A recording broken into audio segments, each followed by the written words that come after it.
falar hoje sobre outro tema que não é o tema da escatologia, mas o tema da doutrina da salvação, soteriologia. Então vou basear a minha palavra inicialmente em Atos capítulo 2, versos 37 em diante, diz o seguinte: E ouvindo eles isto, compungiram-se em seu coração e perguntaram a Pedro e aos demais apóstolos: Que faremos, homens e irmãos? E disse-lhes Pedro: Arrependei-vos, e cada um de vós seja batizado em nome de Jesus Cristo, para perdão dos pecados, e recebereis o dom do Espírito Santo. Então vou falar sobre os 3 fatores da salvação. Percebo que esse tema é muito controverso, às vezes mal entendido, porque sabemos que para ser salvo tem que crer em Jesus. Por exemplo, quando Paulo falou para o carcereiro de Filipos: crê no Senhor Jesus Cristo e serás salvo, tu e a tua casa. Só que essa expressão crer no Senhor Jesus é uma expressão genérica. E ela exige desdobramentos. E aí são sobre esses desdobramentos que eu quero falar hoje. Então, por exemplo, nesse texto que eu li, quando Pedro, no dia de Pentecostes, responde a pergunta dos seus ouvintes: que faremos, homens e irmãos? A primeira coisa que ele diz é que eu quero dizer que há 3 fatores que devem ser considerados aqui. O primeiro fator da salvação é arrependei-vos. Pedro diz: arrependei-vos. E essa palavrinha é a primeira palavra da salvação. Arrependei-vos. Ninguém vai ser salvo sem arrependimento.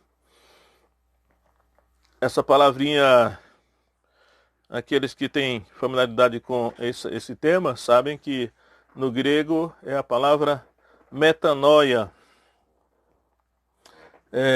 E metanoia significa mudança de mente.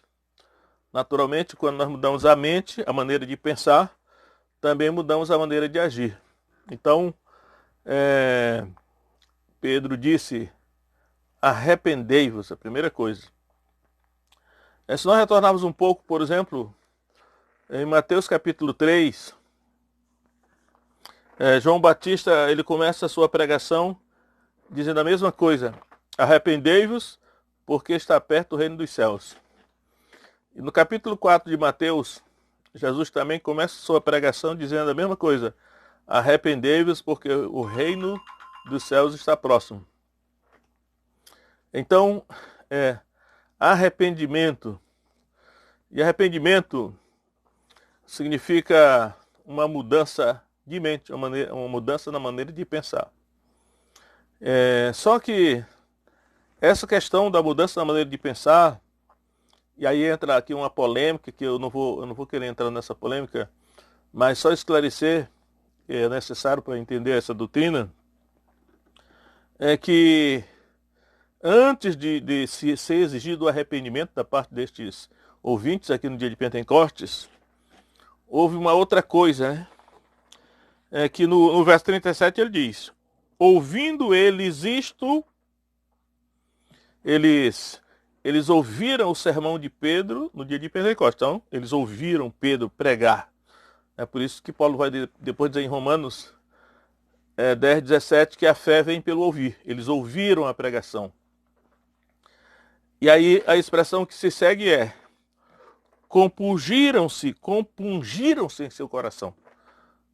Se compungiram-se aí, a tradução de uma palavra que não é muito comum nós usarmos no nosso dia a dia, mas a NVI, ela traz ficaram aflitos.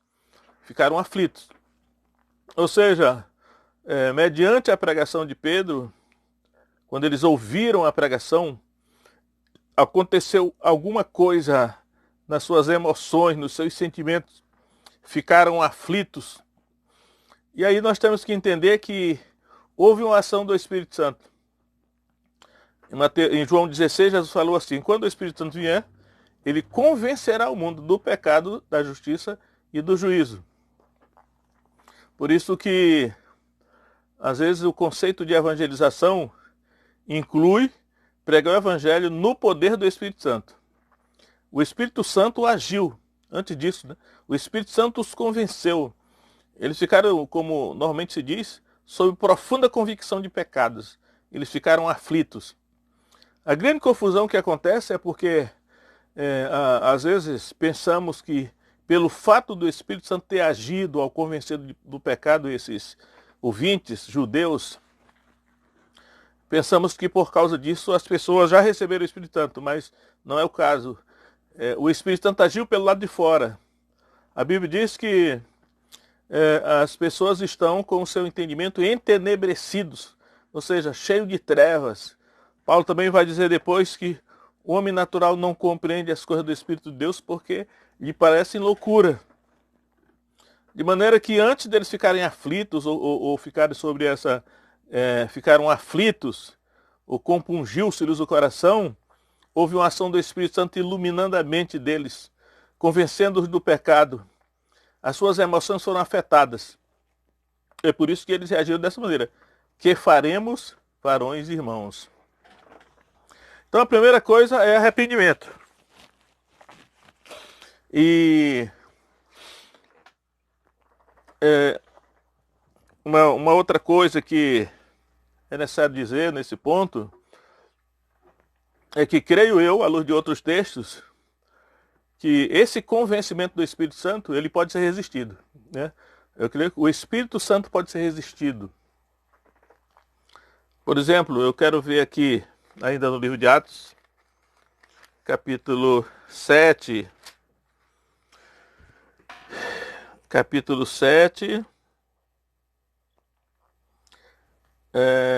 verso 51, onde Estevão está discussando diante do Sinédrio. Ele diz assim: homens de dura cerviz e incircuncisos de coração e ouvido, vós sempre resistis ao Espírito Santo, assim vós sois como vossos pais. Resistiram ao Espírito Santo. Verso 54 de Atos 7. E ouvindo eles isto, enfurecia em seus corações e rangiu os dentes contra ele. Mas ele, estando cheio do Espírito Santo... Não, para só no 54. Ouvindo eles isto, enfurecia em seus corações e rangiu os dentes contra ele. Parece que a pregação, no caso aqui é de Estevão, que foi muito contundente e agressiva contra o Sinédrio, eles foram também afetados nas suas emoções. Creio que o Espírito Santo estava agindo porque Estevão estava cheio do Espírito Santo. Porém, eles resistiram. Eles queriam matar o mensageiro. Tem outro texto também que eu vou citar mais de uma vez aqui, que é Atos 5, 33. Quando novamente o Sinédrio, eles, quando ouviram a pregação de Pedro, chega no verso 33, está registrado o seguinte: e ouvindo eles isto, se enfureciam e deliberaram matá-los. Ou seja, eles resistiram, mais uma vez, repetindo aí, né? A reação deles foi negativa. E é interessante que é a mesma expressão que está em Atos 2,37. Ouvindo eles isto, contrariamente ao que aconteceu com o Sinédrio, que eles se enfureceram e queriam matar o mensageiro, em Atos 2,38, eles reagiram positivamente. Eles queriam saber: que faremos, homens e irmãos? Aí Pedro disse: arrependei-vos. Então, é claro que a Bíblia não é fácil de entender, né? Tem coisas sobrenaturais envolvidas. Como Paulo disse, o homem natural não compreende as coisas do Espírito de Deus que parecem loucura. Não adianta nós queremos entender a Bíblia pensando de maneira natural, do homem natural. Mas até o arrependimento, e aqui eu quero dizer que o arrependimento também é dado por Deus. Mas nesse sentido, de que há uma ação do Espírito Santo que dá início ao processo. que dá condição do homem se arrepender. Deus não exige nada do homem que ele não possa fazer. Então, eu quero mostrar aqui em Atos 11:18, quando Pedro vai se explicar novamente diante agora diante dos apóstolos, né? Diante dos apóstolos, porque ele havia entrado em casa de gentios e comido com eles. Então, Atos 11, verso 18. Os apóstolos, depois da explicação de Pedro, eles disseram o seguinte, Atos 11, 18. Ouvindo estas coisas, apaziguaram-se e glorificaram a Deus, dizendo, na verdade, até aos gentios, Deus deu o arrependimento para a vida. Olha, Deus deu o arrependimento para a vida. Então, os apóstolos ali, eles tinham consciência de que o arrependimento era dado por Deus. Não num sentido absoluto, mas entendo eu que a ação do Espírito Santo preliminarmente é no sentido de atuar na mente entenebrecida do ser humano, na verdade espiritualmente cego, para dar condições que ele possa se arrepender e obedecer aquilo que Deus está mandando. É nesse sentido que Deus dá o arrependimento. Ainda tem um outro texto que eu quero citar aqui, que é a segunda carta de Paulo a Timóteo, onde ele vai dizer o seguinte, segunda carta de Paulo a Timóteo 2:24. E ao servo do Senhor não convém contender, mas sim ser manso para com todos, apto para ensinar, paciente, instruindo com mansidão os que resistem. Instruindo com mansidão os que resistem, a palavra resiste aparece aí, a ver se porventura Deus lhes dará arrependimento para conhecerem a verdade. Deus lhes dará o arrependimento. E tornarem a despertar, desprendendo-se dos laços do diabo, em que a vontade dele estão presos. Então, as pessoas estão presas sob a vontade de Satanás. Estão cativas, a vontade de estar cativa.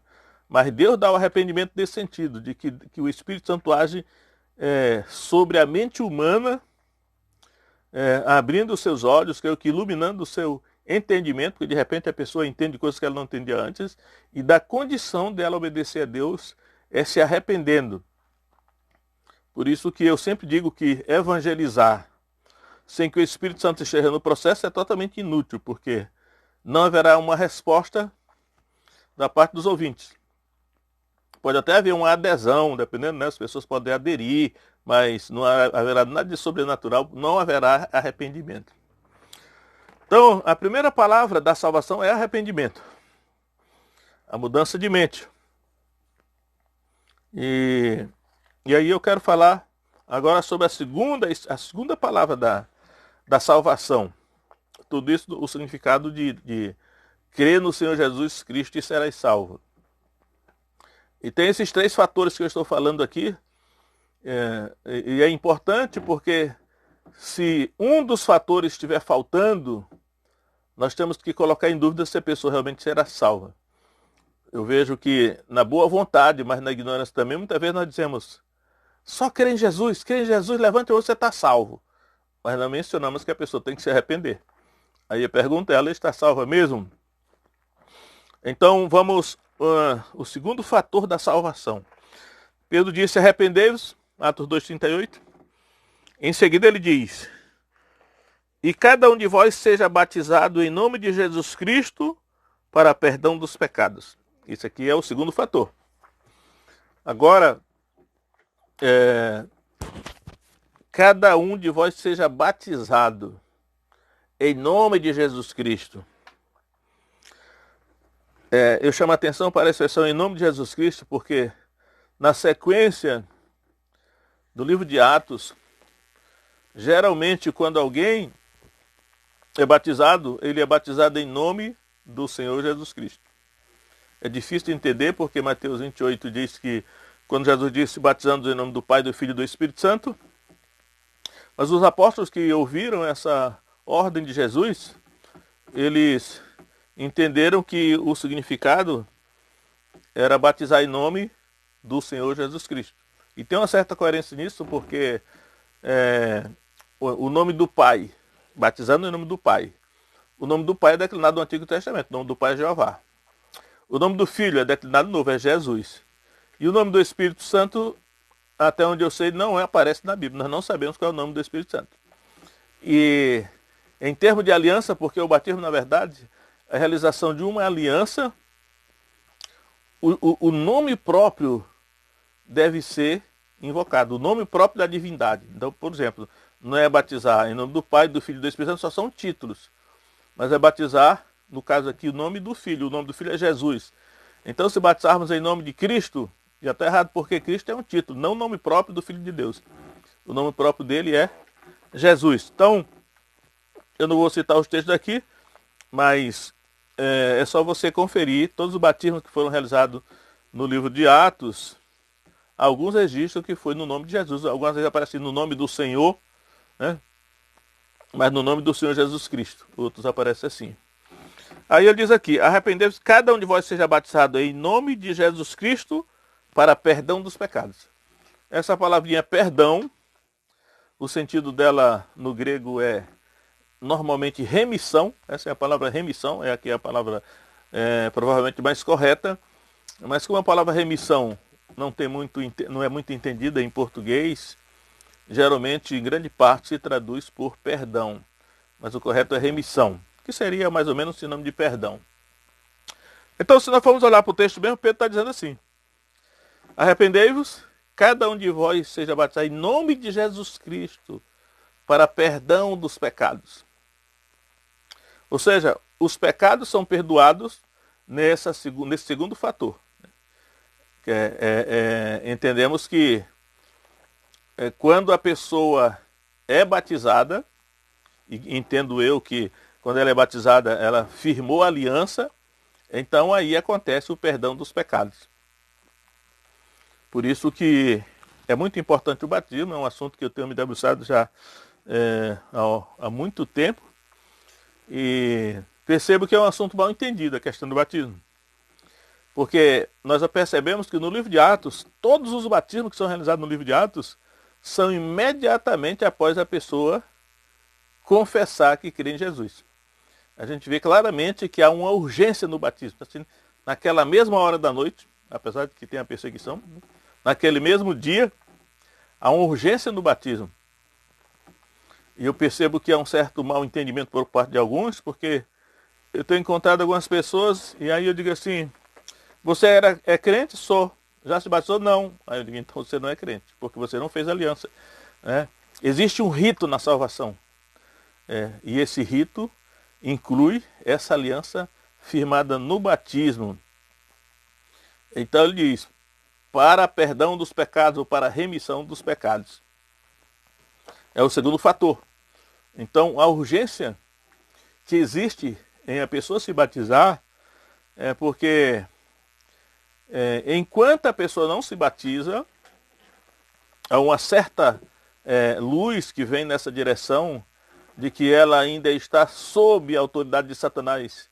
Ela ainda não é cidadã do reino de Deus e Satanás tem autoridade sobre ela. Mas no momento em que ela é batizada, então ela deixa de ser cidadã, não deixa de ser cidadã deste mundo, né? De certa maneira sim, mas de certo sentido não. Mas ela passa a pertencer ao reino de Deus, onde Satanás não tem autoridade. Mas no reino de Satanás, que é esse mundo secular aqui, ele perde a autoridade sobre ela, depois do batismo. E isso é ilustrado, por exemplo, no Antigo Testamento, quando Moisés ia saindo do Egito, tirando o povo do Egito, e Faraó perseguiu o povo até o Mar Vermelho. Quando o Mar Vermelho se abriu, e o povo atravessou a pé enxuto, o povo de Israel, e Faraó tentou segui-los, mas Faraó e seu exército foram mortos no Mar Vermelho. Aliás, alguns até têm dúvida: será que Faraó morreu mesmo? Não sei, a Bíblia parece não dizer se ele morreu, mas o certo é que o exército dele morreu. E depois Paulo vai dizer, em 1 Coríntios capítulo 10, a partir do verso 1, que a passagem do Mar Vermelho era um batismo. Todos foram batizados em Moisés, na nuvem e no mar. Ali uma figura. Né? A passagem do Mar Vermelho é uma figura do batismo. É como que um batismo coletivo de toda a nação. E diz lá que eles foram batizados em Moisés. Esse é o batismo que prefigura o batismo cristão. E Faraó, que é uma figura de Satanás, só teve autoridade sobre eles até o Mar Vermelho. Então, dá uma certa luz na direção de que, enquanto nós não somos batizados, Satanás tem autoridade sobre a pessoa. Uma vez que ela é batizada, adquire a cidadania cristã e ela passa a pertencer ao reino de Deus, onde o rei é Jesus, e Satanás não tem autoridade sobre ela. Claro que esse batismo tem que ser consequência de um genuíno arrependimento operado por uma ação do Espírito Santo sobre ela. Porque se não houver essa parte primeira do arrependimento com a ação do Espírito Santo convencendo do pecado, da justiça e do juízo, o batismo de nada valerá. Aqui é um problema da controvérsia sobre a questão da regeneração batismal. O batismo só tem eficácia se for a consequência de um genuíno arrependimento operado pelo Espírito Santo, convencendo a pessoa, senão ele não terá essa eficácia. Então, o primeiro fator da salvação é o arrependimento. Naturalmente, a ação do Espírito Santo está aí. E o segundo fator é o batismo em nome de Jesus Cristo para a remissão dos pecados, para perdão dos pecados. E a forma de batismo aqui, entendo eu que seja por imersão, embora algumas igrejas adotam outras formas de batismo, por aspersão ou efusão, mas aqui entendo eu que o batismo é baptismo,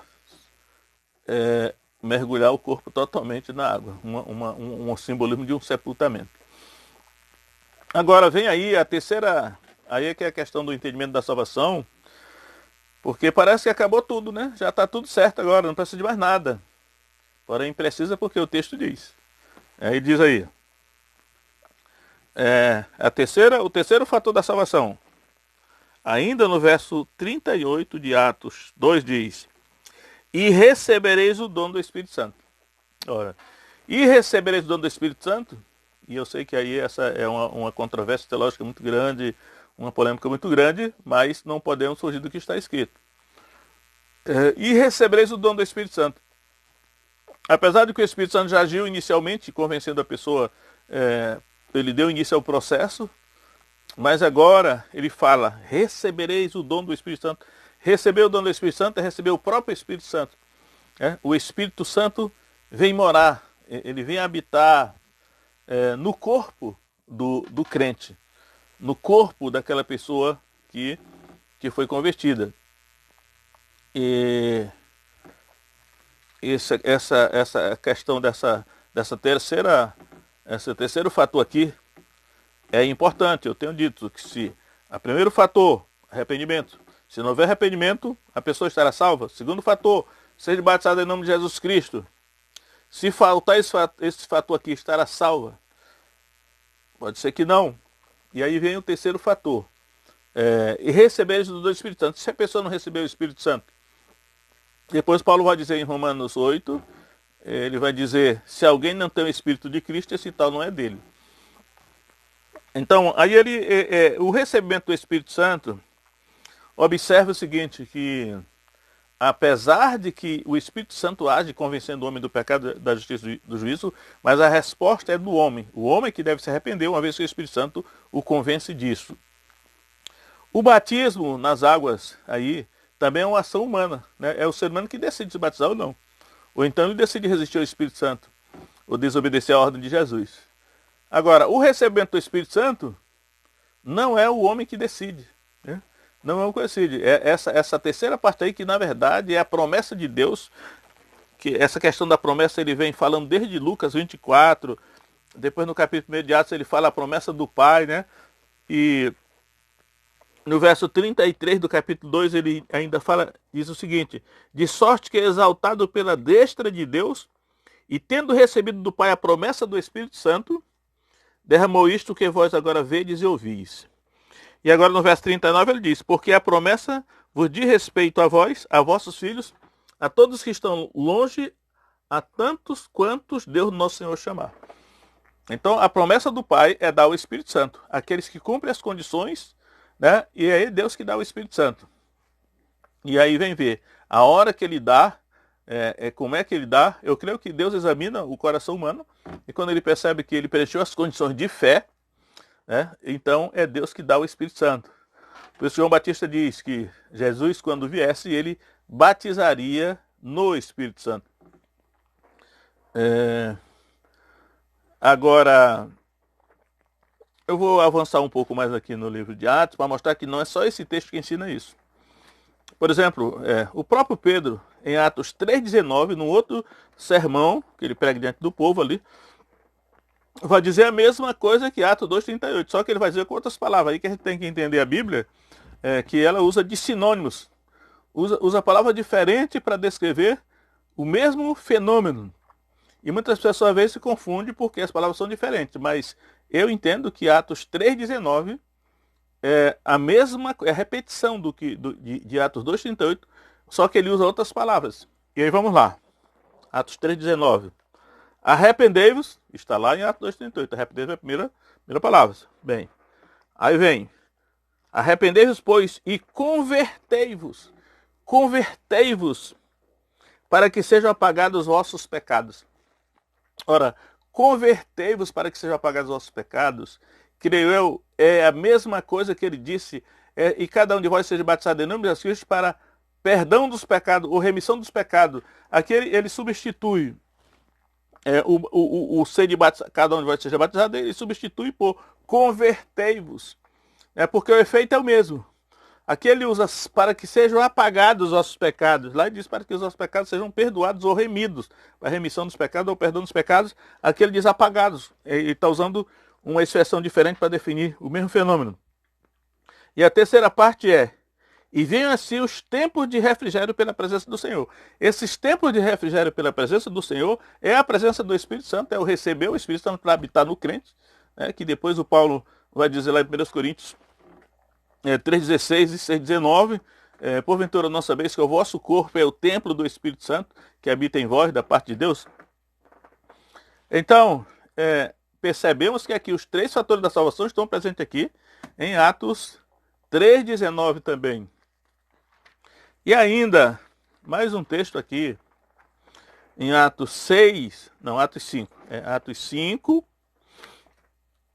eu vou mostrar aqui que em Atos 5, quando Pedro novamente está discursando, ele vai dizer a mesma, os três fatorzinhos estão presentes aqui. Então, Atos 5, 31.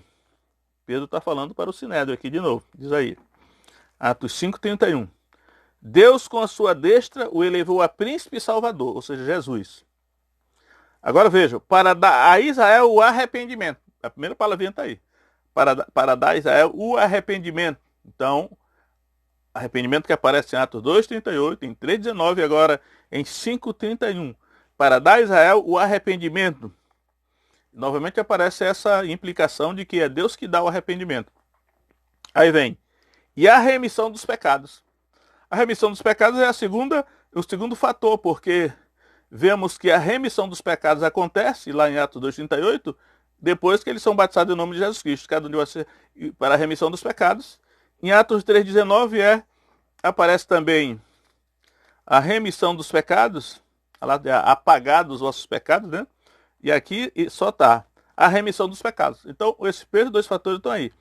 Aí ele prossegue dizendo, verso 32, do capítulo 5 de Atos. E nós somos testemunhas acerca destas palavras.